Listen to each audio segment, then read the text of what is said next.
Deep in the heart of the Maine woods, there was a legend of a beast so powerful and mysterious that it was said to be beyond human comprehension. It was called Bigfoot, a creature of massive size and covered in fur with a roar that echoed through the forest. For years, people whispered about the Bigfoot, sharing stories of its strength and cunning, but no one had ever seen it. One autumn night, a group of friends, avid adventurers and thrill-seekers, decided to set out on a camping trip in the heart of Bigfoot country. They had heard the legends and stories, but they laughed it off, thinking it was all just a myth. They set up camp and settled in for the night, but little did they know that they were about to encounter the creature of legend. In the middle of the night, they were awakened by the sound of twigs snapping and leaves rustling.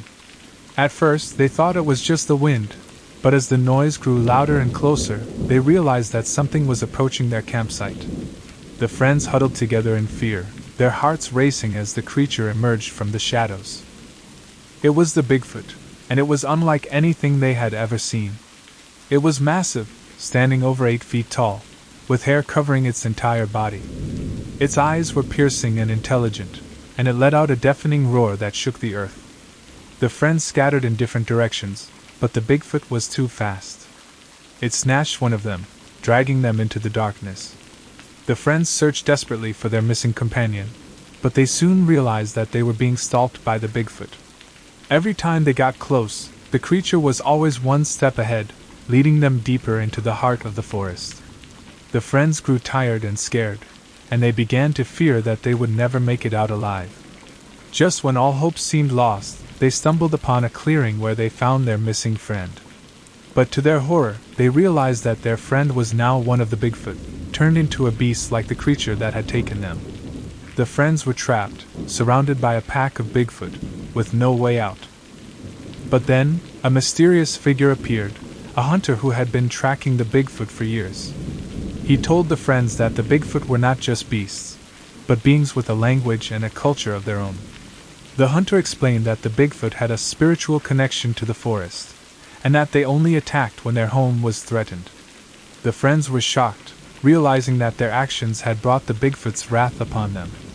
With the help of the hunter, they made peace with the Bigfoot and left the forest, never to return. The friends went back to their lives, but they never forgot the lessons they had learned in the heart of the Maine woods. The Bigfoot remained a mystery, a creature of legend, with its presence felt but never truly seen. But for those who had encountered the beast, they knew that it was real, and that it was a force to be reckoned with. The legend of Bigfoot lives on. I was once a man, living a life consumed by greed and sin. My days were filled with cruelty, as I reveled in the power I held over those weaker than me. My actions were vile and my heart was black as coal, earning me a one-way ticket to the fiery pits of hell. I had always known that my path in life was leading me to a dark and unpleasant end, but I was powerless to resist the allure of power and wealth. I was consumed by my own ambition, and I took great pleasure in exploiting and manipulating those around me. My death was brutal and came suddenly. I was struck down in the prime of my life, cut down by a rival who sought to claim my power for themselves. I remember the sensation of my body giving way, the cold embrace of death taking hold. As I took my last breath, I felt a sudden rush of heat, a searing pain that consumed my body. I was falling into the darkness, and the cries of the damned echoed in my ears. When I finally reached the depths of hell, I was met with a world of torment and suffering. The heat was intense, the flames licking at my skin, and the smell of burning flesh filled my nostrils. I saw souls being torn apart by demons, their bodies writhing in agony as they were consumed by the flames. But as I stood there, something strange began to happen to me. My body felt different, my senses heightened, and a power unlike anything I had ever felt coursed through me. I soon learned that I had become a demon, one of the many tormented souls condemned to roam the fiery pits. At first, I was filled with fear and uncertainty, but as time passed, I grew to embrace my new form. I reveled in the power I wielded, striking down those who dared to cross me and reveling in the screams of the damned. I roamed the fiery landscapes, feasting on the souls of the tormented, reveling in my newfound strength. But even as a demon, I could not escape the endless torment of hell. The flames licked at my skin, the cries of the damned echoed in my ears, and the knowledge of my eternal suffering weighed heavily on my mind. Yet, despite all of this, I persevered. I became stronger, faster, and more cunning, rising through the ranks of hell's hierarchy and becoming one of the most feared demons in all the underworld. Years turned into centuries, and I found myself a powerful figure in the depths of hell, ruling over the tormented souls and reveling in my newfound strength. But the memories of my past still haunted me.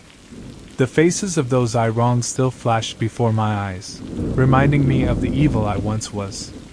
And although I knew that I would suffer for all eternity, I found solace in the knowledge that my time as a mortal had come to an end, and that I had become something greater than I ever was before. And yet, as I stand here, looking back over the centuries of my existence, I find myself filled with a growing sense of unease. For even as a powerful demon, I know that my hold over the underworld is tenuous at best. The demons around me are constantly scheming and plotting, seeking to overthrow me and claim my power for themselves.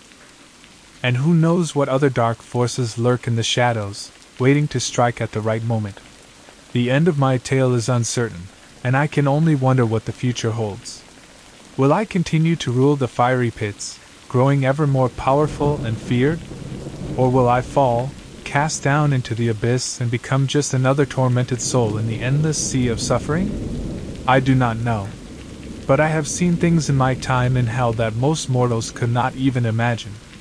I have witnessed the birth of demons and the death of gods, and I have felt the full power of the underworld coursing through my veins. And even as I face the unknown, I am unafraid. For I am a demon, a being of power and fear, and I will continue to rule over the tormented souls for as long as I am able. But one thing is for certain, my journey through hell will never end. The flames will never stop burning, and the cries of the damned will forever fill my ears. And though I may never know peace, I will continue to wander the fiery landscapes, embracing my power and reveling in my newfound strength. For I am a demon, and this is my home, and I will rule the underworld for all eternity. Not too long ago, there was a curious creature known as the Dojosaurus. This creature was not like any other, for it was a fierce and enthusiastic advocate of the cryptocurrency world. It spent all day, every day, shouting out phrases like, "We're going to the moon," and "Buy now," as well as "Hodl," and "Diamond hands." The Dojosaurus was known to be a little clueless, but it didn't stop it from spreading the gospel of cryptocurrency far and wide. It would wander from village to village, from market to market, telling everyone about the amazing world of Dogecoin. People were both amused and perplexed by this strange creature, but they couldn't help but be drawn in by its infectious enthusiasm. One day, the Dojosaurus encountered a group of traders who were deep in the midst of analyzing the latest cryptocurrency charts. They were discussing the latest trends and patterns, trying to predict which way the market would go. The Dojosaurus was fascinated by what it saw, and so it climbed up onto the table and began to shout its usual mantras. At first, the traders were bemused by the Dojosaurus, but soon they became annoyed. The creature's shouting was interfering with their analysis, and they just wanted it to be quiet. But the Dojosaurus was not to be deterred. It was determined to spread the gospel of Dogecoin far and wide. The traders eventually got fed up with the Dojosaurus and chased it away. They went back to their charts, but something was different. The candlesticks that had once been skyrocketing up and to the right were now crashing down and to the left. The traders were stunned. Had the Dojosaurus caused the crash? The answer was yes. The Dojosaurus had become so convinced that Dogecoin was going to the moon that it had convinced others to invest their savings in the cryptocurrency. But as it turned out, the Dojosaurus was not the expert it had claimed to be. It had no understanding of the complexities of the cryptocurrency market, and had caused a frenzy of buying that ultimately led to the crash. The traders and investors who had followed the Dojosaurus's advice were left holding the bag, and the creature was nowhere to be found. In its place was a trail of laughter and silly, absurd memories. The story of the Dojosaurus and its ill-fated foray into the world of cryptocurrency became a classic reason and a large reminder to always do your own research and not blindly follow the advice of those who have no idea what they're talking about, like the actors and sports players spouting to buy now. The swamp was known to be a dangerous place, filled with all sorts of creatures that were best avoided. But for a group of teenagers on a camping trip, the swamp was just another adventure waiting to be had. Little did they know that they were about to have the most absurd and hilarious encounter of their lives. As they made their way deeper into the swamp, Florida Man suddenly appeared before them. With his wild hair and bushy beard, he looked like a creature straight out of a cryptozoology book. But it quickly became clear that Florida Man was like no other creature they had ever encountered. He started to show off his skills as a master of silly and absurd stunts. Juggling alligators while balancing on a unicycle, chasing after squirrels with a pair of scissors, shouting that he was going to give them haircuts, and singing a song about fried chicken at the top of his lungs. Despite the absurdity of the situation, the teenagers couldn't help but be entertained by Florida Man's antics. At one point, Florida Man led the group to a hidden grotto, where he climbed a tall tree and started doing somersaults while shouting, "Wee!" The teenagers were in stitches, laughing at the absurdity of it all. They had never encountered a creature like this before and were constantly surprised by the dumb and crazy things he would do next. As they continued on their journey, they encountered more of Florida Man's silly stunts, including doing a handstand on a paddleboat while fishing, eating a whole watermelon in one bite and then burping the alphabet, and playing a game of tag with a family of otters. Despite the dangers of the swamp, the group was thoroughly enjoying their encounter with Florida Man. They had never laughed so hard in their lives and were constantly amazed by the silly and absurd things he would do. In the end, the group made it back to civilization, still in disbelief over what they had just experienced.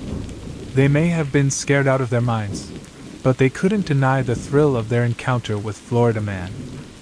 They all agreed that it was an experience they would never forget, and that they would be telling the story for years to come, spreading the legend of the silly and absurd cryptid known as Florida Man. As time passed, the story of the group's encounter with Florida Man became a part of local folklore. People would come from far and wide to hear the tale and to see if they too could catch a glimpse of this silly and absurd cryptid that lived in the swamp. And while many went into the swamp searching for Florida Man, few ever encountered the creature and lived to tell the tale. But those who did would always remember their encounter with Florida Man as the most absurd and hilarious experience of their lives. As the legend of Florida Man grew, so did the tales of his wild and absurd adventures. Some claimed that he had attended the University of Florida in Gainesville and caused a commotion with his antics, while others reported that he traveled all the way to Ocala in search of the perfect pizza, only to wreak havoc in the local pizzeria. One day, news reached that Florida Man was off to St. Petersburg for a fishing trip. People flocked to the shores, eager to see what kind of antics he would pull. To everyone's surprise, Florida Man arrived on a unicycle, juggling a school of fish, and proceeded to catch a giant marlin with nothing but his bare hands and a spaghetti fishing rod. The crowd was stunned as he cartwheeled and sang a sea shanty while the marlin fought against his spaghetti rod.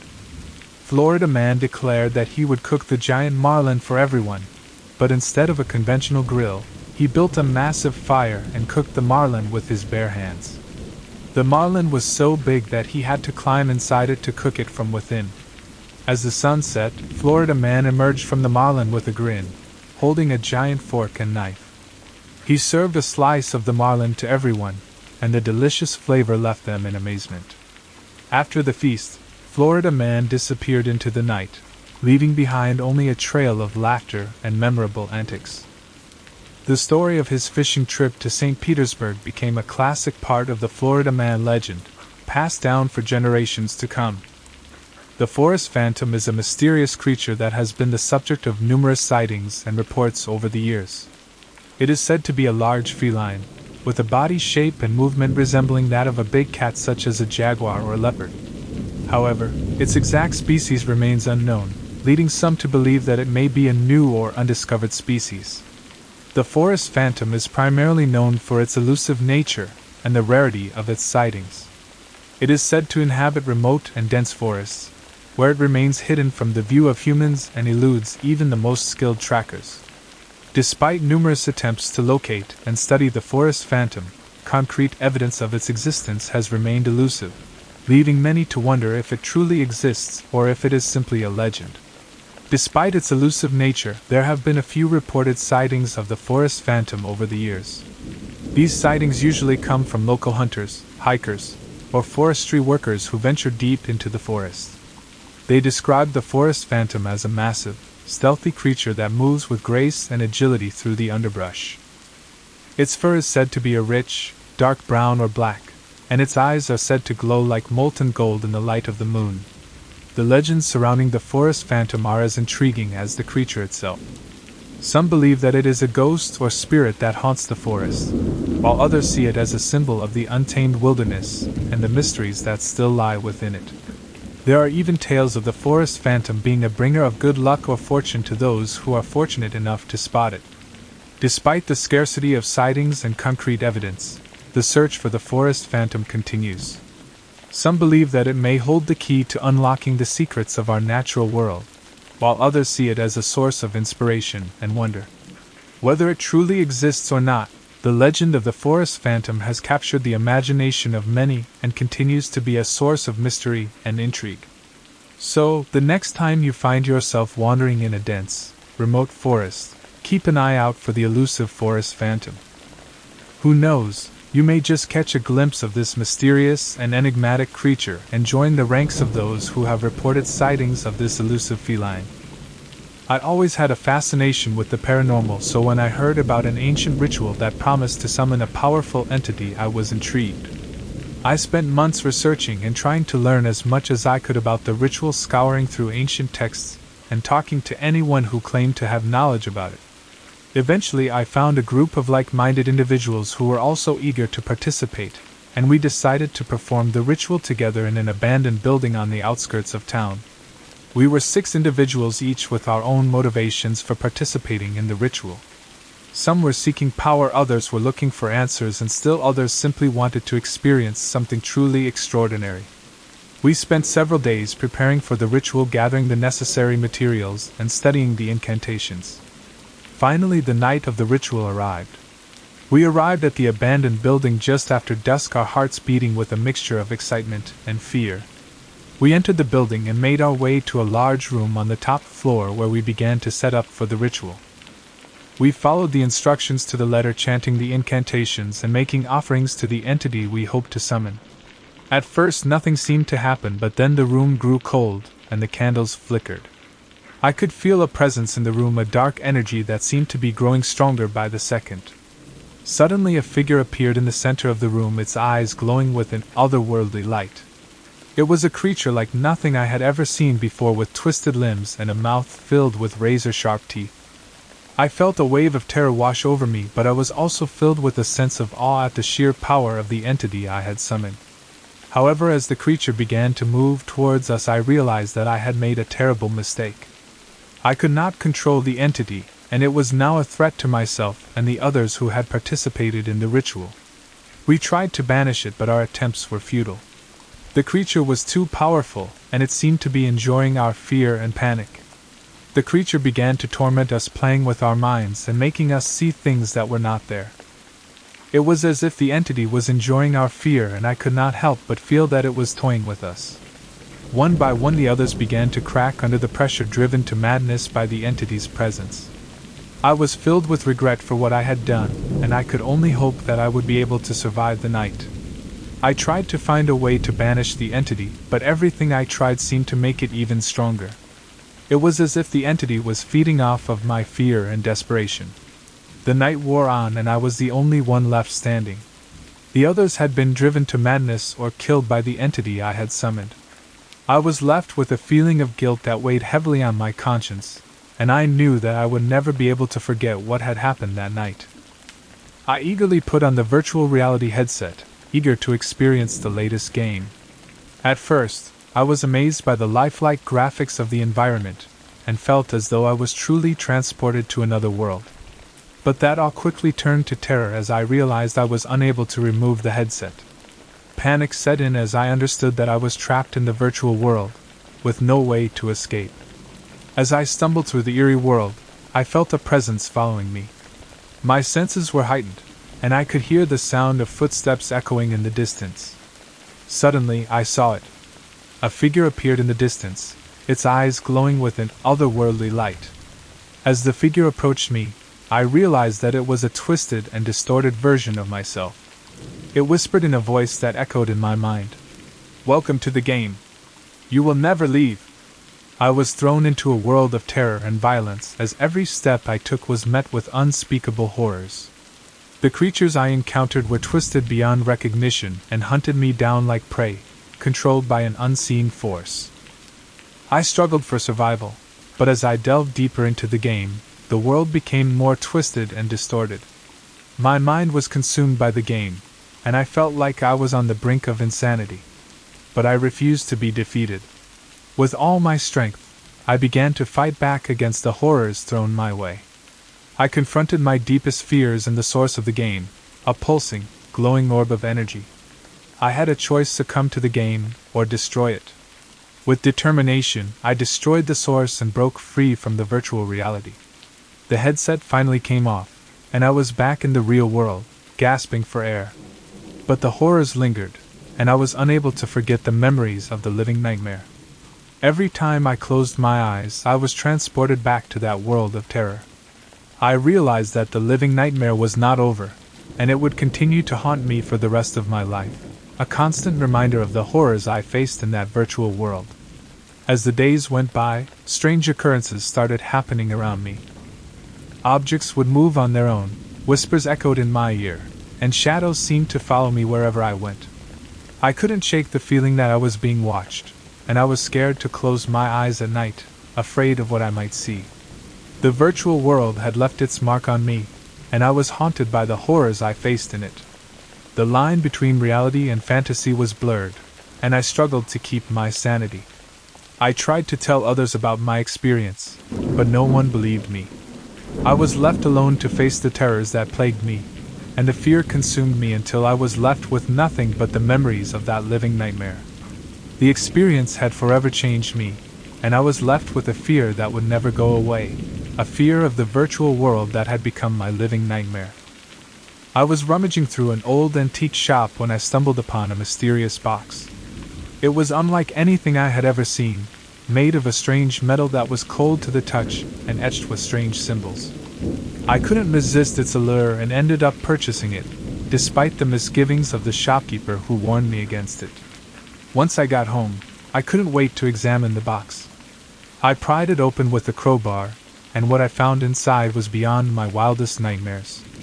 The box contained a horde of horrid creatures, their forms twisted and their eyes glowing with an ancient malevolence. I had released the horrors that had been sealed away for centuries, and they were now free to wreak havoc on the world.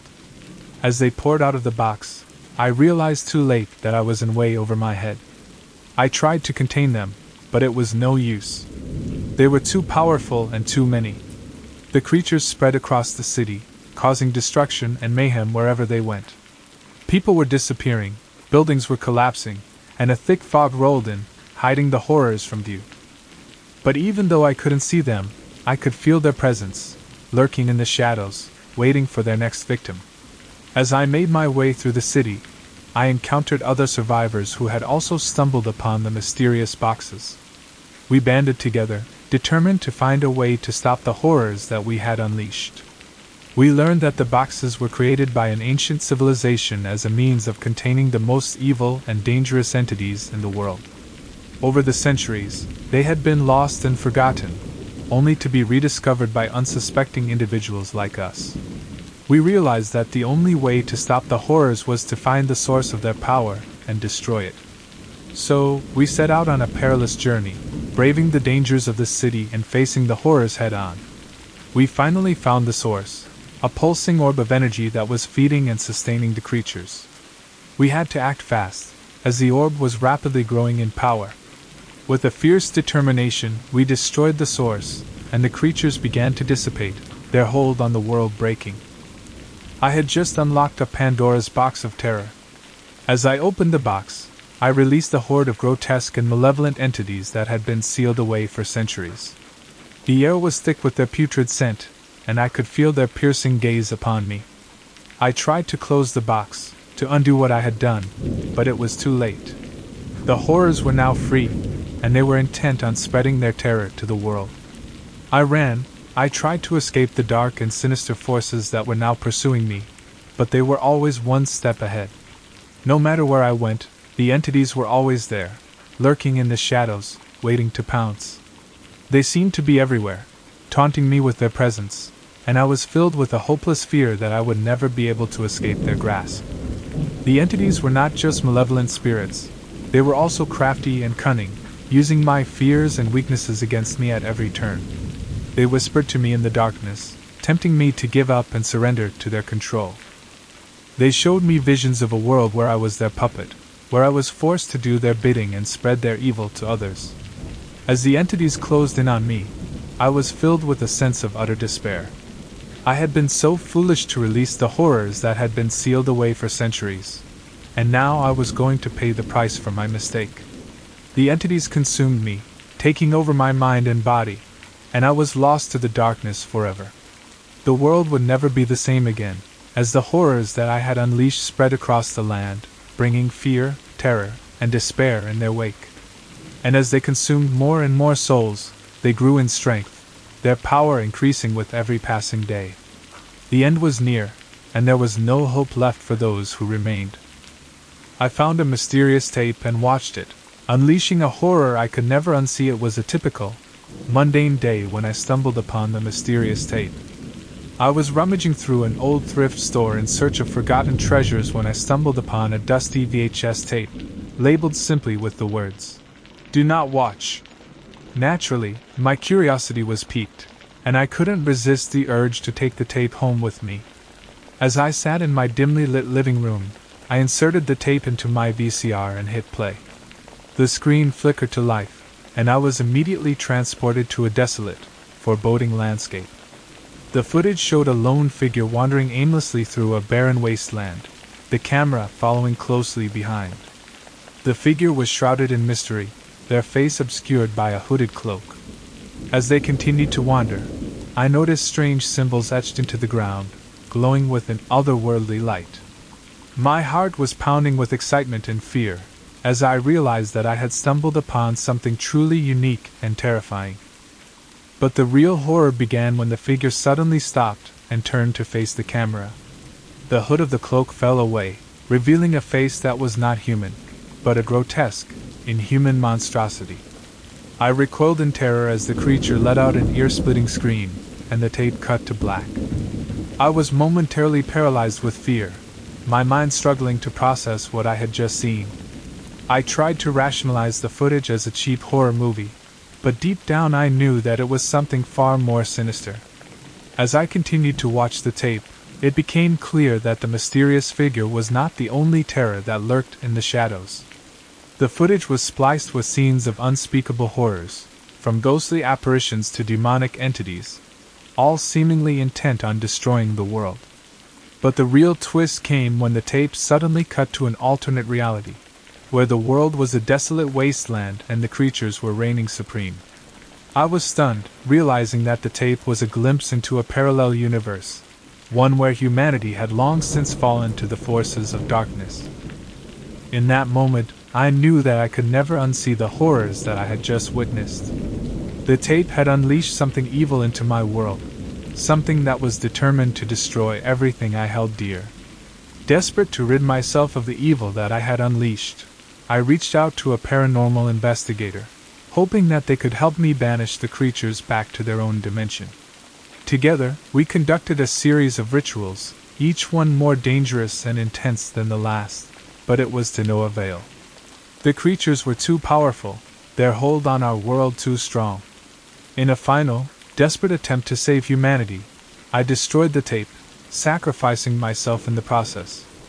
I knew that it was the only way to prevent the horrors that I had seen from spreading to the rest of the world. But as my body was consumed by the flames, I heard a mocking laugh, echoing from the shadows. The creatures were not defeated, but merely temporarily vanquished. And I knew, with a sinking feeling in my heart, that they would return, stronger and more malevolent than ever before. The mysterious tape had unleashed a horror upon the world that I could never unsee, and I had doomed us all to suffer its wrath. I had always been drawn to the thrill of the unknown and the excitement of the unpredictable. So, when I heard about a hayride deep in the woods that promised to take me on a journey like no other, I eagerly jumped at the opportunity. As I boarded the old, creaky wagon, I was filled with a sense of nervous excitement. The driver, a grizzled old man with a gravelly voice, welcomed me aboard and warned me to hold on tight. The ride began innocuously enough, winding through the dense forest, the only sounds being the clomping of the horses' hooves and the creaking of the wagon. However, as we journeyed deeper into the woods, the atmosphere shifted. The sky darkened, the wind howled, and the trees seemed to close in around us, trapping us in a twisted, gnarled world.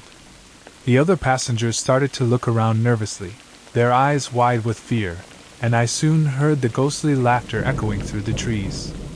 Despite trying to rationalize the sounds as the wind, I knew deep down that something was not right. The driver, too, seemed to sense the change in the air, and he urged the horses to go faster, the wagon careening wildly through the trees. The ride continued, and I was filled with a growing sense of dread. The air was thick with the scent of rot and decay, and I could hear the moans and cries of ghostly spirits all around me. Suddenly, the worst thing of all happened. The wagon came to a sudden stop, and the driver turned to face us, revealing that he was not a man at all but a demonic entity in disguise. I was paralyzed with fear as the demon cackled with glee, revealing that the haunted hayride was not just a thrill ride but an actual journey through the realm of the dead, and that we were nothing more than pawns in its twisted, evil experiment. I don't remember how I managed to escape, but I woke up hours later, dazed and disoriented, lying in a field. In the days and weeks that followed, strange things began to happen to me. I was plagued by nightmarish visions and could feel a malevolent presence lurking just beyond my field of vision. I realized that the demon who had been the driver was still after me, determined to claim my soul. I searched for information on the haunted hayride and the demon that controlled it, eventually coming across an ancient tome that held the key to defeating the entity. I returned to the woods with the knowledge from the tome, determined to face the demon once and for all. Along the way, I encountered all sorts of horrors, ghostly apparitions, and twisted spirits. I reached out to a local priest who specialized in exorcisms and explained my situation. He agreed to help me and performed the ritual in an old, abandoned church, surrounded by protective symbols and incantations. The demon's presence grew stronger with each passing moment, its malevolent energy seeping into the room like a thick, suffocating fog. The priest began the incantations, summoning the power of the divine to banish the demon back to the underworld. The room shook with the force of the struggle, but eventually, the priest succeeded in banishing the demon back to the underworld. As the priest gathered his things and prepared to leave, he turned to me and warned me to be careful, as the demon would not give up easily. I took his words to heart, always being vigilant, always aware of the malevolent presence that still haunts me to this day. The haunted hayride may have been the ride of my life. I had always been fascinated by the vast and mysterious world of the internet, constantly searching for new and exciting places to explore. So, when I stumbled upon a website that was unlike anything I had ever seen before, I was immediately drawn to it. The site was designed in dark, foreboding shades of black and red, with an unsettling aura that seemed to radiate from its pages. Despite my initial reservations, I found myself drawn to the site, returning to it day after day, unable to shake my fascination with its mysteries. I soon realized that the site was part of the dark web, a place where illegal activities and underground trade of goods and services took place. The website was run by a mysterious group of individuals, who seemed to have a lot of power and influence over the people who used it. As I delved deeper into the site, I began to communicate with these individuals through the site's chat room, exchanging messages with them and learning more about their goals and intentions. At first, the individuals seemed almost philanthropic, offering to share sensitive information and government secrets with me in exchange for my help with their operations. But as I got deeper into the site, I began to realize that their motivations were far from noble. They were ruthless individuals, who would stop at nothing to achieve their goals. Despite my growing apprehension, I found myself unable to pull away from the site. I was consumed by my obsession with its mysteries and the thrill of communicating with such powerful people. I felt like I was part of something bigger and more exciting than anything I had ever experienced before. But as my involvement with the site deepened, strange things began to happen in my own life. I received threatening messages and packages, and I was constantly being followed by unknown individuals. I was becoming increasingly paranoid, but I couldn't bring myself to leave the site. One night, as I was deep in conversation with the mysterious individuals, I suddenly found myself transported to a secret location. I was horrified to discover that I was in the presence of Lucifer himself, who had been using the site as a means to lure unsuspecting individuals into his grasp. Over the next few hours, I was subjected to a nightmarish series of events, as Lucifer played twisted games with me and threatened me with eternal damnation. I was trapped in a dangerous and terrifying situation, with no way out. Despite my desperation and fear, I couldn't seem to find a way to escape. As the night wore on, I grew more and more exhausted and disoriented. I felt like I was being pulled further and further into the darkness, consumed by my obsession with the mysterious website. And then, in a final, tragic twist, I succumbed to the influence of Lucifer and became a pawn in his evil plans. As I sat there, imprisoned by Lucifer and his minions, I felt a growing sense of despair and hopelessness. I was completely at their mercy, and they showed me no mercy at all. They subjected me to a series of twisted games and psychological torture, designed to break my spirit and force me to do their bidding. I was made to endure terrifying visions of eternal damnation, being forced to witness the horrors of the underworld and the sufferings of the damned. I was also subjected to intense physical pain, as Lucifer's minions used their powers to cause me intense agony. Despite all of this, I refused to give up. I knew that I had to find a way to escape, to find some way to get back to my life and my family. But no matter how hard I tried, I couldn't find a way out. I was trapped in that hellish place, with no hope of escape. As the hours passed, I felt myself slipping further and further into despair. My mind was consumed by thoughts of death and destruction, and I began to believe that there was no way out. I was lost in the darkness, with no way to escape. And then, just when I thought all was lost, I received a glimmer of hope. I caught a glimpse of a figure in the shadows, a figure that was familiar to me. I couldn't quite place who it was, but I felt a glimmer of recognition in my heart. I struggled to get a better look, and suddenly, the figure stepped forward into the light. It was my wife, who had somehow found her way into the dark web and had come to rescue me. With her help, I was finally able to break free of Lucifer's grasp and escape back to the real world. But my nightmare was far from over. I was forever changed by my experience in the dark web, and the memories of my time there continued to haunt me for years to come. I was left with a sense of dread and unease, always looking over my shoulder and wondering if Lucifer would return to claim me once again. In the end, I realized that the greatest horror was not the evil that lurked in the dark web, but the fear that had taken hold of my heart and refused to let go. And so, I learned to live with my fear, to embrace it and make it a part of me. For I knew that the only way to truly defeat the darkness was to face it head on, to confront it with courage and determination. And that is exactly what I did. I had studied demonology and the paranormal for years, so when I heard about the haunted house on the outskirts of town, I knew I had to see it for myself. The rumors surrounding the house were some of the most frightening I had ever heard, and I was eager to uncover the truth. When I arrived at the house, I was immediately struck by its eerie appearance. The house was old and dilapidated, with broken windows and overgrown vegetation all around. The front door hung off its hinges, creaking in the wind, and as I stepped inside, I felt an overwhelming sense of dread and fear.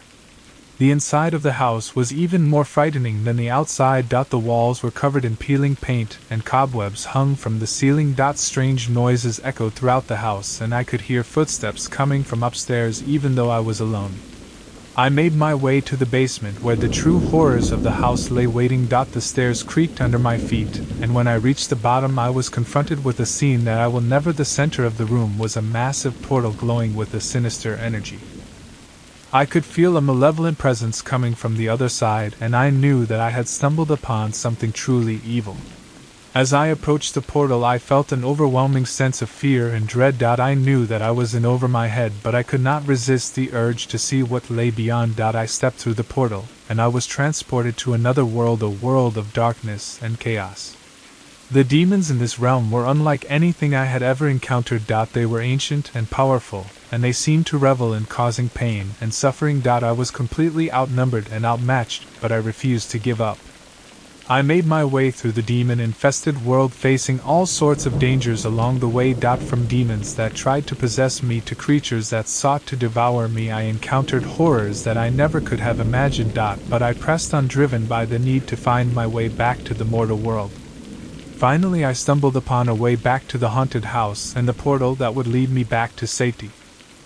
But as I stepped back through the portal, I was confronted by the true master of the haunted house. It was a demon of immense power, and it was determined to keep the portal open and bring its minions into the mortal world. I fought the demon with everything I had, and I was just about to seal the portal when it struck me with a blast of dark energy. I was thrown back, and as I lay there, I could feel my life slipping away. But just as I was about to give up, something inside of me snapped out. I felt a surge of power, and I rose to my feet, ready to face the demon once again. The demon was caught off guard by my sudden burst of strength, and I was able to overpower it and seal the portal. I emerged from the haunted house battered and beaten, but victorious. The house was finally at peace, and the demons were locked away in their realm. But I knew that they would always be out there waiting for the chance to return and wreak havoc on the mortal world. I spent the rest of my life studying the paranormal and warning others about the dangers that lay beyond the veil of our world. I encountered all sorts of horrors and faced many challenges along the way, but I never gave up. I knew that the demons were always watching, waiting for the chance to return. But I was ready, always watching and always prepared to face. I took a job at an isolated research station deep in the Arctic tundra, excited for the opportunity to work with a team of experts in the field. But as soon as I arrived, I felt a sense of unease that I couldn't shake. The research station was located in an area so remote, it felt as if I was completely cut off from the rest of the world. The scientists were conducting experiments with the permafrost, attempting to unlock its secrets. But they soon uncovered something they were never meant to find. The experiments had awoken an ancient evil that had been dormant for centuries. As I explored the facility, I began to see signs of strange and disturbing things happening. The other researchers seemed on edge, with dark circles under their eyes and a haunted look in their gaze. I overheard whispers about mysterious disappearances and objects moving on their own. One night, I heard a blood-curdling scream coming from the laboratory. I raced to the scene, only to find that one of the scientists had been attacked by something unseen. His body was mangled beyond recognition, with deep gashes and bruises that couldn't have been made by any known creature. I started to piece together the horrifying truth about what was really going on in the research station. The scientists had uncovered an entity that was beyond human comprehension, a being that threatened to destroy everything it came into contact with. It was feeding off the energy of the researchers, using them as its pawns in a twisted game of power and control. I soon realized that I was not alone in my attempts to uncover the truth. There were others who had stumbled upon this evil, and we banded together to try and find a way to defeat it. We scoured through the research station's archives, searching for any information that could help us. We learned that the entity was ancient, predating even the earliest human civilizations. It had been trapped in the permafrost for eons, waiting for the right moment to escape. Now that it was free, It was determined to wreak havoc on the world, using its power to bend reality to its will. As the entity grew stronger, the situation quickly escalated. The researchers were falling under its spell, becoming mere shells of their former selves as the entity consumed their very essence. I realized that I had to get out of there before it was too late, but escape seemed impossible. The entity was one step ahead of me at every turn, blocking every path I took. The winter nights in the Arctic tundra were long and dark, and I felt the entity's presence everywhere I went. It whispered in my mind, taunting me with its power. I was haunted by nightmares of the entity's malevolent form, towering over me as it prepared to strike. One night, as I lay in my bed trying to get some rest, I heard a strange noise coming from the hallway. I cautiously stepped out of my room, only to find that the entire research station was bathed in an ethereal glow. The entity was calling to me, beckoning me to come closer. I knew I had to face the entity, even though I was scared beyond words. I gathered my courage and made my way to the laboratory, where I knew the entity was waiting for me. When I finally stood face to face with it, I could feel its power bearing down on me, threatening to crush me under its weight. In a desperate move, I reached out with my mind, trying to connect with the entity on a deeper level. To my surprise, I discovered that it was not completely evil. It was simply a being that had been trapped for so long that it had lost touch with its own morality, and had become consumed by a thirst for power and control. In that moment of understanding, I felt a surge of compassion for the entity. I realized that I had to try and reach out to it, to help it understand that it didn't have to be this way. I'd opened my mind to it, offering it a connection, a way to communicate without violence or fear. The entity hesitated at first, but then I felt a sudden shift in its energy. It was as if it was finally able to see past its own anger and frustration, to understand that there was another way. And in that moment, the entity and I became linked in a way that was beyond explanation. I was no longer afraid. I felt a sense of peace and understanding that I had never experienced before. The entity and I worked together, exploring the vastness of the Arctic tundra and all its secrets. We uncovered things that had been lost for centuries, and I felt a deep sense of wonder and awe at the power of the natural world. As the days passed, I realized that I was no longer in the research station. I was no longer alone in the Arctic tundra. The entity and I had transcended time and space, and we were now exploring a world beyond our wildest imaginations. But as quickly as the peace had come, it was shattered. The entity's true nature began to reveal itself, and I realized that I had been mistaken. The entity was not seeking understanding or peace, it was seeking to consume and control. I was trapped, my mind linked with the entities and unable to break free. It began to feed off my thoughts and emotions, growing stronger with each passing moment. The entity showed me visions of a future where it ruled over all, a world of darkness and despair. I was powerless to resist as the entity's control over me grew stronger. I could feel myself being consumed, my thoughts and feelings being subsumed by the entity's will. And just when I thought that all was lost, a glimmer of hope appeared. A memory came back to me, a memory of the research station and my friends back in the real world. I focused on that memory, using all my willpower to break free from the entity's control. And with a final surge of energy, I succeeded. I was back in the research station, lying on the floor in a daze. I looked around, trying to understand what had just happened. But as I did, I realized that something was wrong. My friends were gone, the research station was in ruins, and a sense of dread filled me as I realized that the entity was still with me. I could feel its presence, still linked to my mind, still seeking to consume and control. I was trapped, unable to break free from its grasp, and I knew that the entity would never let me go. I was a scientist who had dedicated my life to studying the human mind and its capabilities. I was approached by a group of researchers who had been experimenting with a new procedure that aimed to enhance human memory and cognitive abilities. They asked me to be the lead researcher for their new project, and I eagerly accepted. The project involved implanting electrodes into the brains of test subjects in order to stimulate specific regions of the brain. At first, the results were promising. The test subjects were reporting increased memories and cognitive abilities, but as the days went on, they began exhibiting strange behavior. They became irritable, paranoid, and some even reported hallucinations. I soon realized that the stimulation was not just enhancing their memories, but also unlocking repressed traumas and fears, causing their minds to become consumed by their own personal horrors. The once controlled experiment was now spiraling out of control, and I feared for the safety of not just the test subjects, but for everyone around them. I tried to end the experiment, but the other researchers refused to listen. They were obsessed with the potential success and recognition the project would bring. I couldn't just stand by and watch as these people's lives were destroyed, so I decided to take matters into my own hands. I snuck into the laboratory at night, determined to destroy all the data and end the experiment once and for all. As I was deleting the files, I heard a loud noise coming from one of the test subjects' rooms. I cautiously approached the door, and what I saw will haunt me for the rest of my life. The test subject was thrashing and convulsing, foam spewing from their mouth.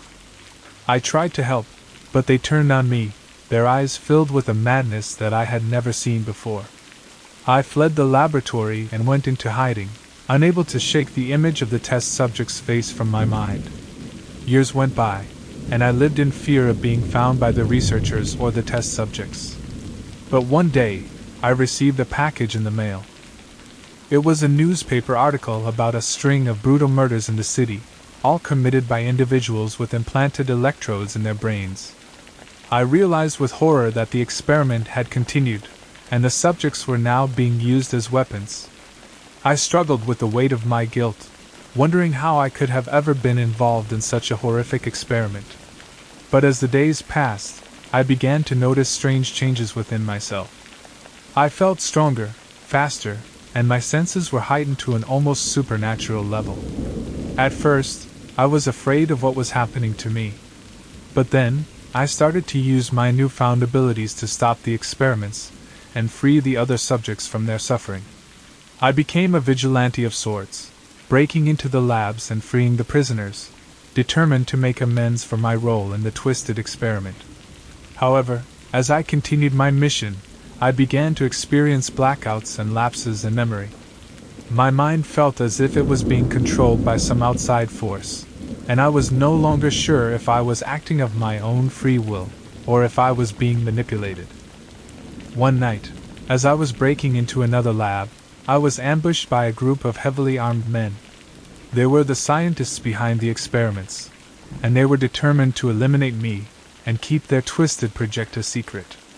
I fought back with all my might, using my powers to take down my attackers, but I was outnumbered and outgunned. As I lay on the floor, bleeding and near death, I was approached by the head scientist. He revealed to me that the experiments were not meant to create weapons, but rather to create a new breed of superhumans who would be used to save the world from an impending disaster. He told me that I was the crowning achievement of the experiment, the perfect combination of human and machine. And with my dying breath, I realized the terrible truth. I was no longer human. I was the experiment gone wrong. I was the caretaker of the cemetery, a place of death, sorrow, and fear. It was here that I crossed paths with a vengeful spirit and felt its wrath. The spirit of a Native American warrior disturbed from its rest was seeking revenge for being disturbed. The encounter left me frozen in terror, unable to move or speak. But I soon realized that the spirit was not going to let me go so easily. As the days went by, I felt the presence of the spirit following me everywhere I went. It was as if I was being watched, and the weight of its gaze was suffocating. The grave that haunted me the most was that of Church the cat who was buried there. Legend had it that whoever was buried in that grave would come back to life seeking revenge on the living. The thought of it sent shivers down my spine, and I knew that I had to find a way to put the vengeful spirit to rest. I set out on a journey through the cemetery to the pet cemetery where the dead were meant to stay dead and the spirits of the departed were meant to rest in peace. The journey was treacherous with overgrown paths and moss-covered headstones. But I pressed on, determined to complete my mission. As I reached the pet cemetery, the sight that greeted me was unsettling. The ground was soft and spongy, and the headstones were tilted and covered in moss. I approached the grave of the vengeful spirit, reaching out to lay it to rest. But as I touched the grave, I felt a cold hand wrap around my wrist. I turned to face the vengeful spirit, and I could see the anger and hatred in its eyes. I knew that I was in grave danger, but I was determined to complete my mission. I closed my eyes and took a deep breath, then I spoke the words that would put the spirit to rest. As the hand released me, I opened my eyes to see the spirit disappearing into the ether. For a moment I felt relieved, thinking that my mission was complete, and the vengeful spirit was finally at rest. I started to make my way back, feeling a sense of satisfaction wash over me. But as I walked, I noticed that the once peaceful cemetery was no longer the same. The sky was darkening, and the wind was picking up, howling through the trees. I could hear whispers of the dead and the spirits that roamed the cemetery. I quickened my pace, feeling the hairs on the back of my neck stand on end. The whispers were growing louder, more frantic, and I could sense the presence of the vengeful spirit growing stronger. I knew that I had to leave the cemetery, but the path back was now blocked. I was trapped, surrounded by the spirits of the dead, and I knew that I had made a grave mistake. I had thought that I could lay the vengeful spirit to rest, but I had only made things worse. The wind was now a gale, and the whispers were now screams. I could feel the vengeful spirit closing in, its wrathful energy pulsing with anger. I tried to run, but my legs were heavy, and I could feel the energy of the spirit pulling me back. I turned to face the vengeful spirit, and what I saw was a sight that would haunt me for the rest of my days. The spirit was no longer just a figure in the darkness, but it had taken on a solid form, and its anger was palpable. I screamed, and the vengeful spirit reached out, its hand wrapping around my throat. I could feel the life being sucked out of me, and I knew that I was about to meet my end. The last thing I remember was the sound of the vengeful spirit laughing as it consumed my soul. I was no longer the caretaker of the cemetery, but I had become one of its inhabitants, forever trapped in its grasp, and at the mercy of the vengeful spirit's wrath. I was a contestant on a survival show, eager to prove my skills and possibly win the grand prize. I had always been fascinated by the great outdoors, and I was excited to test my limits and see what I was truly capable of. But as soon as I arrived on the island, something felt off. The production crew seemed distant and tense, and the challenges they set for us seemed cruel and dangerous. I couldn't shake the feeling that something was very wrong. Days turned into weeks, and the once vibrant and friendly group of contestants started to fray at the edges. Hunger, exhaustion, and paranoia set in, and I soon realized that I was not only fighting to survive the wilderness, but also to survive my fellow contestants. We were all pushed to our limits, and the constant stress and fear began to take its toll. One night, as I lay awake in my shelter, I heard a scream piercing through the silence. I quickly realized that one of my fellow contestants was missing, and I felt a deep sense of unease settle in the pit of my stomach. The remaining contestants huddled together for safety, but as the night went on, one by one, my group members started to vanish, until I was the only one left. That's when I heard it, the sound of something moving through the darkness, getting closer and closer. I knew that it was only a matter of time before I was next. I tried to remain calm and think logically, but my mind was consumed by fear. I wondered if I was being stalked by a wild animal, or if there was something even more sinister at play. I realized that I had to find a way to protect myself, so I gathered my supplies and set out into the wilderness. I walked for hours, using my survival skills to navigate the dense forest and avoid danger. But as the night grew darker and the sounds of the wilderness grew louder, I felt more and more lost and alone. I was starting to lose hope when I stumbled upon a hidden cave. I cautiously made my way inside, and to my surprise I found a journal. It belonged to one of the missing contestants, and as I read through its pages, I learned the horrifying truth about what had really happened on that island. The show was never aired, and the fate of the contestants was never revealed. To this day, it remains one of the biggest mysteries in reality TV history. But I know the truth. I was there, and I will never forget the horrors I endured. The endless fear, the constant hunger, and the feeling of being hunted by something or someone unknown. I will never forget the sound of my own heartbeat, as I realized that I was truly alone in that wilderness, fighting for my life. And I will never forget the secrets that were buried deep within that island, and the sacrifices that were made to keep them hidden. It was a frigid winter day, the kind that made even the bravest of souls curl up in their beds and wish for spring. I, a seasoned detective, was used to the elements and didn't let a little cold stop me from investigating a series of mysterious deaths that had plagued the town for months. The local authorities were at a loss and had reached out to me for my expertise. As I made my way to the first crime scene, I couldn't shake the feeling that I was being watched. The town was eerily quiet, not a soul in sight, which was unusual for the normally bustling streets. I dismissed the feeling as nerves and continued on my way. When I arrived at the first crime scene, I was shocked by the extent of the violence. The victim had been mutilated in a manner that I had never seen before. I couldn't help but wonder what kind of monster could have committed such an act. As I continued to investigate, I uncovered a pattern in the killings that led me to believe that they were not random, but rather the work of a cult. This was a disturbing revelation, but I pressed on, determined to uncover the truth behind the murders. I followed the trail of breadcrumbs that the cult had left behind and found myself in an abandoned warehouse on the outskirts of town. The door was locked tight, but I managed to pick the lock and make my way inside. What I discovered inside was beyond anything I could have ever imagined. The cult was indeed real, and they were worshipping an eldritch horror, a being beyond our comprehension. The members of the cult were performing blood sacrifices to appease the entity, offering up innocent lives in exchange for power. I was horrified, but I couldn't let my shock get in the way of stopping this evil from spreading. I gathered as much evidence as I could and made my way to the authorities. But when I arrived, I was met with blank stares and disbelief. No one would believe my story, and I was accused of being a madman. I was forced to flee, the cult hot on my heels, determined to silence me. I had to go into hiding, constantly looking over my shoulder, waiting for the day when I would finally be caught. Years passed, and I became an old man. My hair turned gray and my once sharp mind dulled with age. But the memory of that eldritch horror and the cult that worshipped it stayed with me, a constant reminder of the horrors that exist in this world. To this day, I still wonder if anyone ever discovered the truth about the cult and stopped their evil from spreading.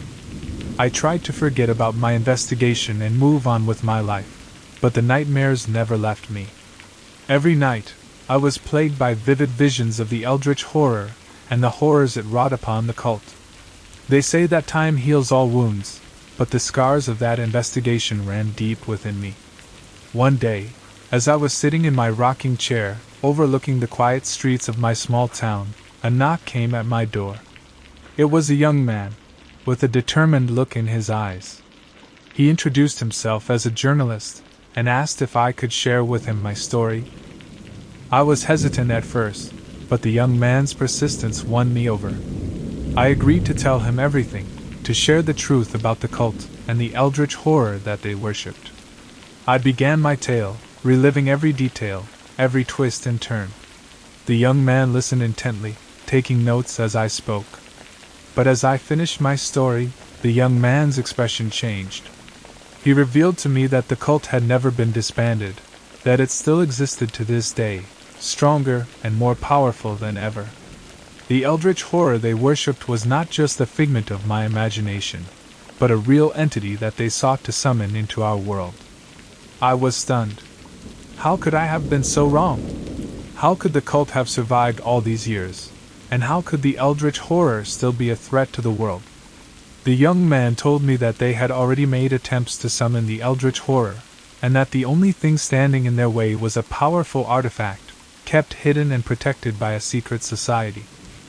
With a sinking feeling, I realized that the young man was not a journalist, but a member of the cult. He had come to me to learn the location of the artifact, and I had foolishly told him everything he needed to know. As the young man left my house, I was left with the realization that I had unknowingly aided the cult in their quest to summon the eldritch horror. I had become a pawn in their twisted game, and there was nothing I could do to stop them. Years passed, and the eldritch horror was eventually summoned into our world, wreaking havoc and destruction upon all those who dared to oppose it. The cult became the ruling power, and the world was plunged into darkness and chaos. I died a broken man, haunted by the knowledge that my actions had helped bring about the end of the world as we knew it. The eldritch horror, the cult, and my own foolishness would be my legacy. Once upon a time, there was a nefarious creature that haunted the hallowed halls of shopping centers, striking terror into the hearts of all who crossed its path. It was called the Macy's perfume salesman, a charismatic and charming cryptid that lured its victims in with a sly grin and an array of alluring fragrances, each with a unique blend of top notes of bergamot, middle notes of jasmine, and base notes of chocolate and coffee. But there was something malevolent about this salesman, for behind the sweet scents lurked a sinister agenda. The perfumes were said to possess a beguiling aroma that put its prey into a trance-like state, leaving them helplessly captive for days. Enter Kelly, a fearless young woman who was not one to be trifled with. She had heard the rumors of the Macy's perfume salesman's powers and was eager to face it head-on. As she sauntered through the mall, a silky smooth voice echoes in her ear. "Welcome, my dear! Let me introduce you to our latest fragrance." She spun around to find the Macy's perfume salesman, beaming at her with a tray of scented bottles. Kelly was no fool, she had come prepared. She coyly asked the salesman to first try the perfume on himself, to ensure it was truly the perfect fit. The Macy's perfume salesman, confident in its wares, obliged. However, as it liberally doused itself in the scent, it failed to notice Kelly's sly smirk. You see, she had coated herself in a potent mixture of garlic and vinegar, a potent antidote to the Macy's perfume salesman's powers. As the pungent aroma wafted towards the salesman, its eyes bulged in horror. It staggered back, fanning the air in a desperate attempt to escape the stench. Kelly took the opportunity to make her escape, cackling in glee as she fled the scene. Kelly became known as the one person to have outwitted the Macy's perfume salesman. But as she walked the mall with a victorious grin, she couldn't stop the feeling of being watched. Every time she turned a corner, she could hear the salesman's silky voice whisper her name, and every time she entered a department store, the scent of perfume lingered in the air. The next time they met, Kelly convinced the Macy's perfume salesman to try her latest creation, a fragrance that was an equal mix of garlic, vinegar, and the alluring scents of bergamot, jasmine, chocolate, and coffee. The Macy's perfume salesman was unable to resist the enticing aroma and doused itself in the scent.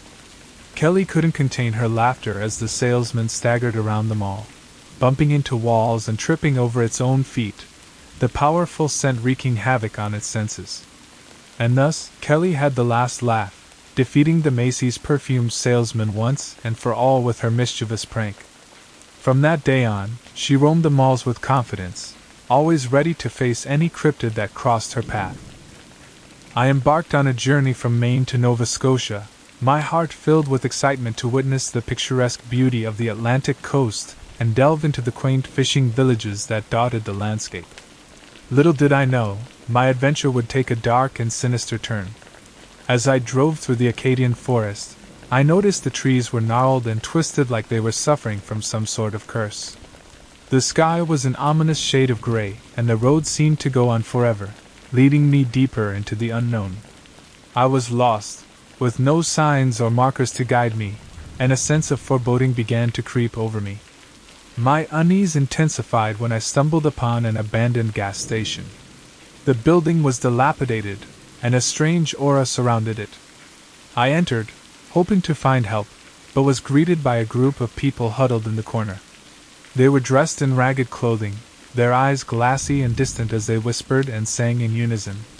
I tried to talk to them, but it was as if they couldn't hear me. Suddenly, one of the women grabbed my arm and implored me to leave. "You must leave this place. It's not safe for you here," she whispered in a voice filled with terror. I was about to ask her what she meant, when a deafening pounding echoed from outside.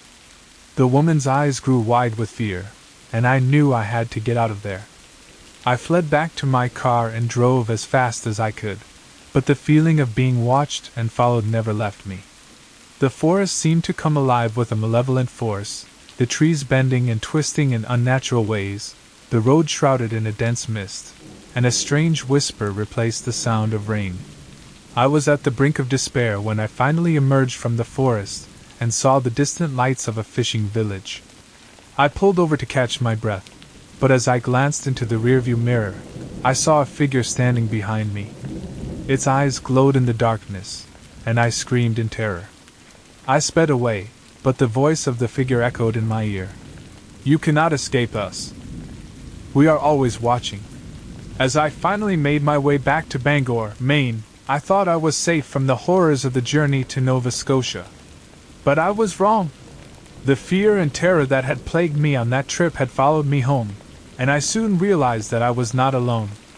I began to experience strange and unusual events in my home. Doors would open and close on their own, footsteps echoed in the halls, and whispers echoed in the dead of night. I was filled with a sense of dread, and I knew I had to find out what was happening. I did some research and discovered that the abandoned gas station I had stumbled upon was once a site of sacrifice and dark rituals, a place where the villagers had made offerings to the dark spirits that dwelled within the twisted forest. It was said that those who entered the gas station never returned, and that their souls were claimed by the spirits. I was horrified. Had I been marked by the spirits? Was I now one of their sacrifices? I didn't know what to do, but I knew I had to find a way to protect myself. I went to the local library and found an old book on the history of the forest and the rituals that had been performed there.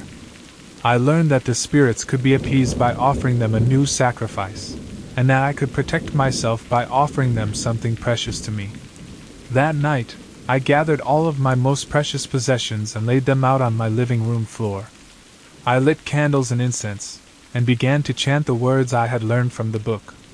The room grew colder, and the shadows grew longer, until a figure emerged from the darkness.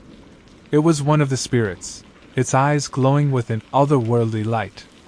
It approached me, and I offered it my possessions, hoping to appease it and be free from the terror that had plagued me. The spirit took the offering, and then it spoke.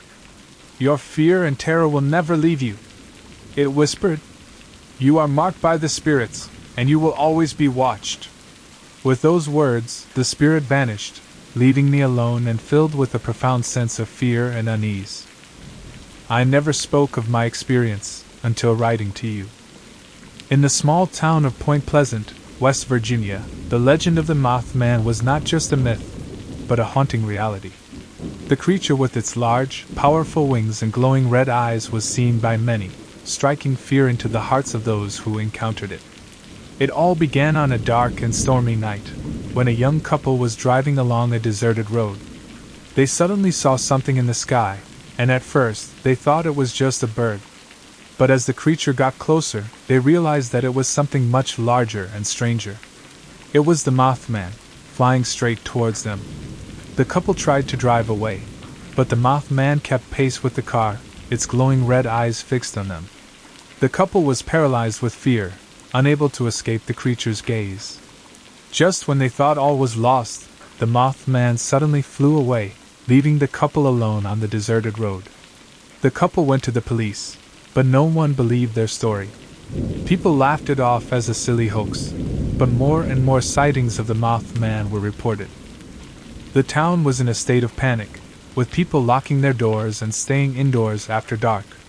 One day, a group of curious teenagers decided to venture into the woods to find the Mothman.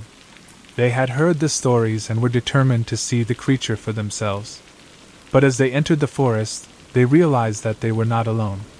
The Mothman was watching them, its glowing red eyes following their every move. The teenagers tried to run, but the Mothman was too fast. It swooped down, grabbing one of them, and carried the teenager away into the night. The rest of the group scattered, running back to town to tell the story. People were frightened, and the authorities were baffled. The Mothman seemed to be leading them towards some unknown purpose, but no one could figure out what it was. Then, just as suddenly as it had appeared, the Mothman vanished, leaving the town and its people in a state of bewilderment. But the story didn't end there. The Mothman was spotted again, just before the collapse of the Silver Bridge, a tragedy that claimed the lives of many. Some saw this as a sign, a warning from the Mothman that disaster was imminent. Over the years, people have tried to explain the Mothman, but no one knows for sure what it was or why it appeared. Some say it was a harbinger of doom, predicting disasters and tragedies. Others say it was a monster, preying on the innocent. But no one knows for sure, and the mystery of the Mothman remains unsolved. For those who saw it, the Mothman was a creature like no other, a being beyond human comprehension.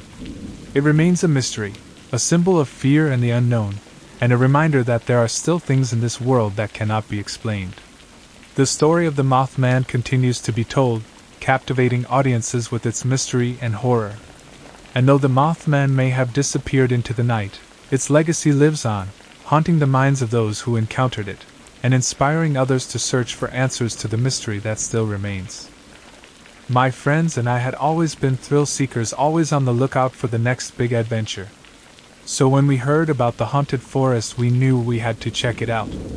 The rumors surrounding the forest were some of the most frightening we had ever heard, and we were eager to uncover the truth. We had heard whispers of strange symbols etched into the trees and creatures that roamed the forest at night. The stories were enough to make even the bravest of men tremble, but we were determined to find out what was really going on. We gathered our gear and set out, cameras rolling, ready to capture any paranormal activity we might encounter. As we entered the forest, I could not help but feel a sense of unease. The air was chilly and the trees seemed to close in around us. The further we went, the more isolated we felt. It was as if we were being watched by something, but every time I turned around there was nothing there. We pushed on, and soon we began to see signs that we were on the right track. The symbols etched into the trees were just as we had heard, and the whispers on the wind became more frequent. My friends were getting nervous, but I was determined to keep going. It was not long before we saw our first real sign of paranormal activity. A figure half hidden in the shadows watching us from a distance. We tried to approach it, but as we got closer it vanished into the darkness. My friends were on edge, but I was certain that we were on the verge of a breakthrough. And then things took a turn for the worse.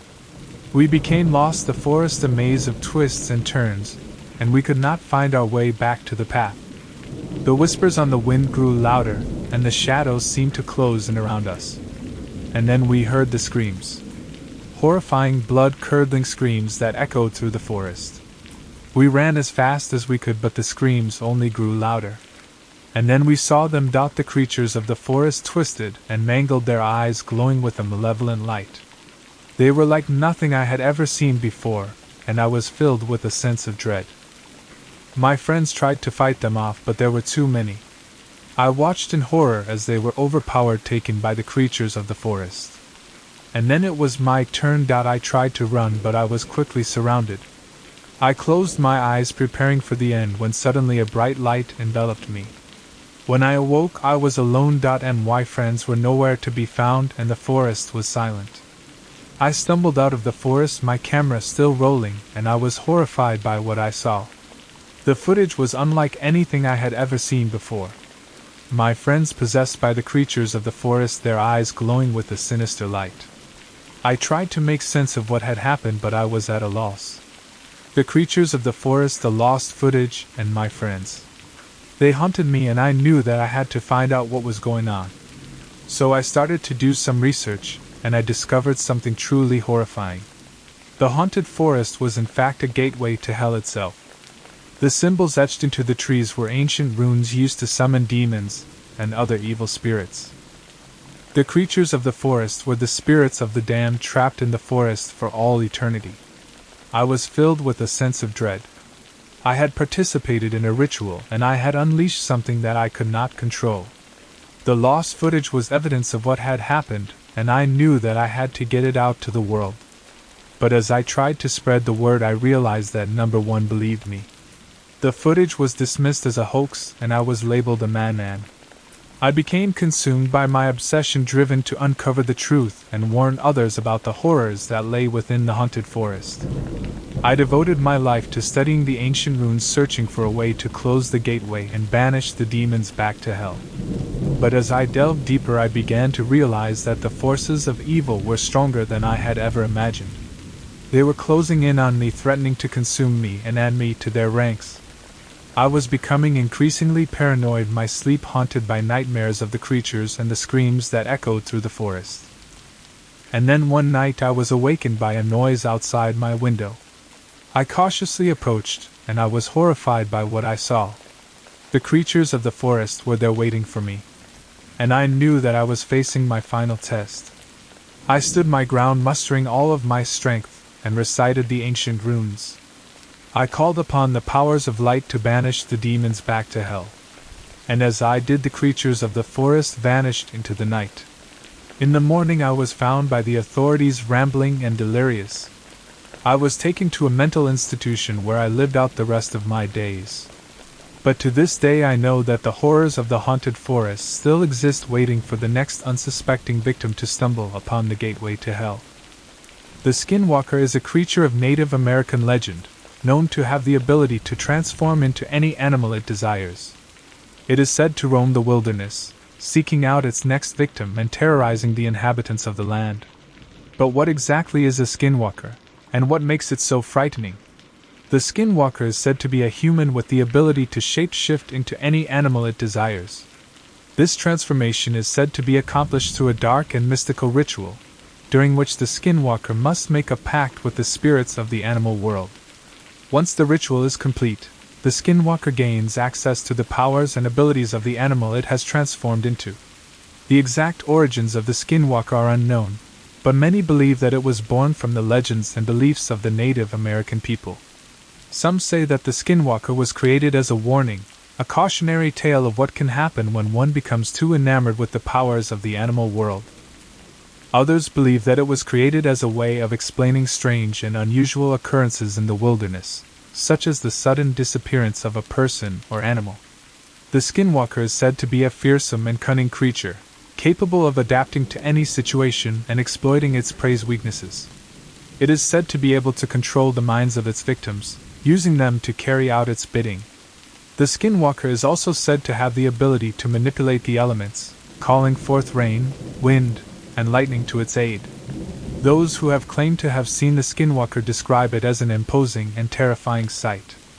Its appearance is said to change with each transformation, but it is always described as being larger and more powerful than the animal it has become.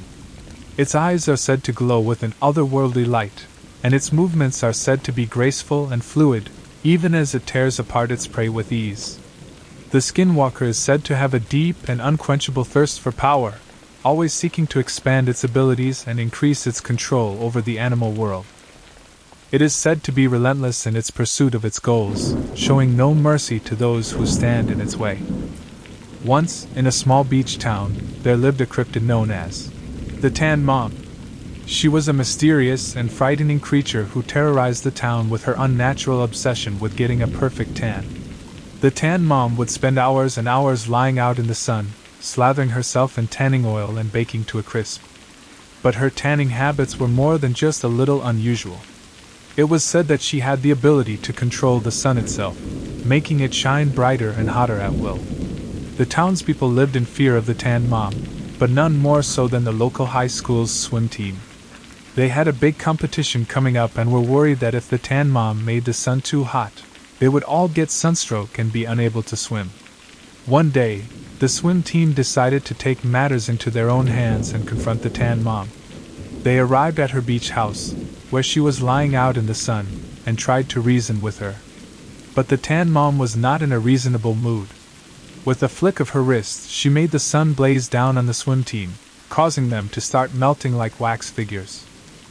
The swim team ran for their lives, but they were no match for the Tan Mom's powers. She chased them all the way to the high school, where they took refuge in the locker room.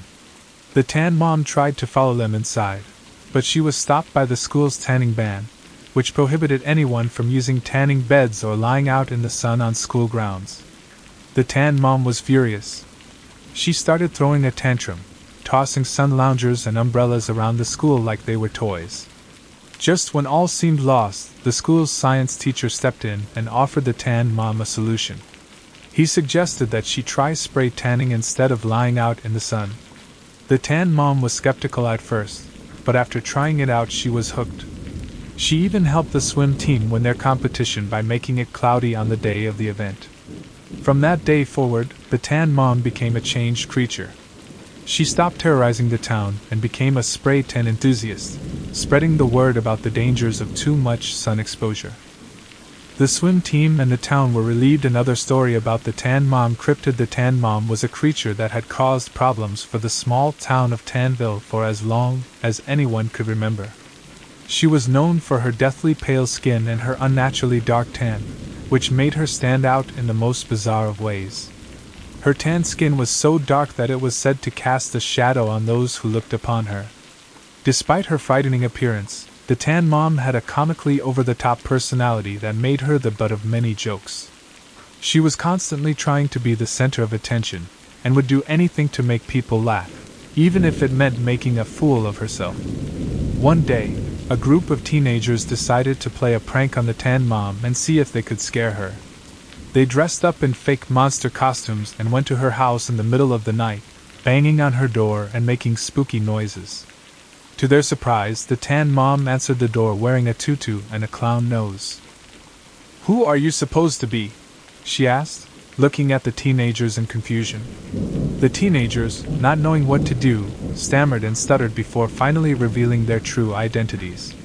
The tan mom was so impressed by their costumes that she invited them inside for a cup of tea and some cookies.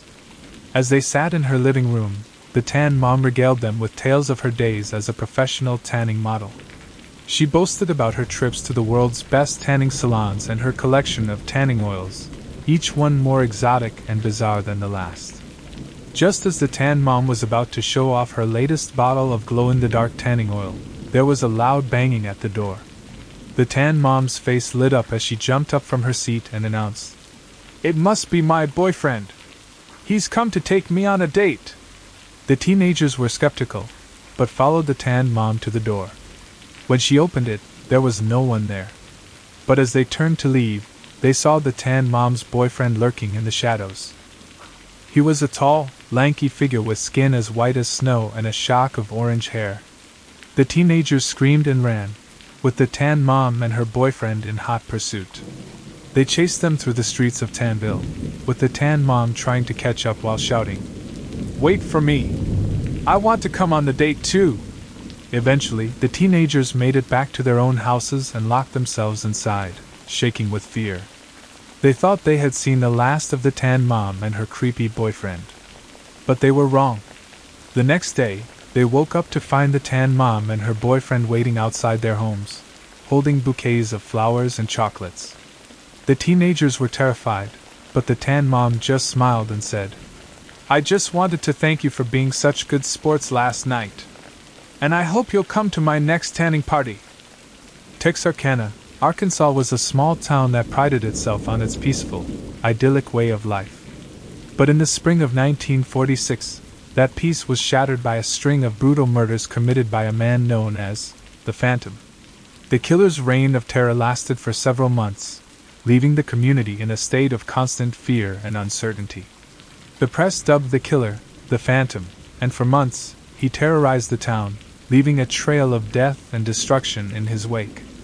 The first attack occurred on a warm, moonlit night in late March, when the Phantom ambushed a young couple, Jimmy Hollis and Mary Jean Larry, as they were parked on a lover's lane. Hollis was beaten unconscious and Larry was beaten before both managed to escape. Though they both survived the attack, they were left with deep emotional and physical scars that would stay with them for the rest of their lives. The Phantom struck again a few weeks later, this time claiming the lives of Richard Griffin and Polly and Moore. The couple had been out on a date when they were ambushed and brutally murdered. The killer had shot Griffin in the head, and Moore had been beaten and strangled. The local authorities, led by Captain J.D. Morrison, were under immense pressure to catch the Phantom. A massive manhunt was launched, and the town was put on lockdown, with roadblocks set up and curfews enforced. But despite the efforts of the police and the community, the phantom eluded capture. The case was handed over to the FBI, and a team of agents, led by Special Agent John C. Fox, was sent to Texarkana to investigate. They interviewed hundreds of witnesses and suspects, and followed up on every lead, no matter how small. Finally, after months of tireless effort, the authorities got a break in the case. They received an anonymous tip that led them to a man named Yowell Swinney, a local resident with a history of violence and mental instability. Swinney's trial was a sensation, and the people of Texarkana finally had closure for the murders that had haunted them for so long. He was found guilty and sentenced to death. He was executed on December 18, 1952. The Phantom's reign of terror not only left a lasting impact on the victims and their families, but also on the entire community of Texarkana. Many residents experienced a deep sense of fear and mistrust, and some even moved away from the town permanently. The memory of the murders was so ingrained in the town's collective consciousness that it led to the creation of a local legend, known as the Phantom Killer. For years, stories circulated about the Phantom's ghost, said to still roam the streets of Texarkana, seeking revenge on those who wronged him. Some claimed to have seen his ghostly figure lurking in the shadows, while others reported strange noises and eerie occurrences in the areas where the murders took place. The Phantom's legacy also had a profound effect on the local economy, as tourism to the town dropped significantly during the time of the murders and never fully recovered. Local businesses struggled to survive, and the town's reputation as a peaceful, idyllic place was forever tarnished. Despite the passage of time, the memory of the Moonlight murders remains fresh in the minds of those who lived through it. The victims, their families, and the entire community of Texarkana were forever changed by the actions of Yowell Swinney, and the case serves as a chilling reminder of the capacity for evil that exists in the world. The Phantom was not just a faceless, elusive killer, but a real human being who had the ability to commit such unspeakable acts of violence. The case also highlights the fragility of the sense of security and the importance of never letting one's guard down. As the years went by, the community slowly began to heal and move on, but the memory of the Phantom's atrocities always lingered in the background. The victims' families, in particular, never fully recovered from the loss of their loved ones. They were forever haunted by the knowledge that their loved ones had suffered in the most heinous way at the hands of a madman. The people of Texarkana came together in solidarity during the time of the murders, but the scars left behind were deep and long-lasting. The case also served as a reminder of the importance of the criminal justice system and the role of law enforcement in protecting the community. The tireless efforts of the local police and the FBI helped bring the killer to justice, but the damage had already been done.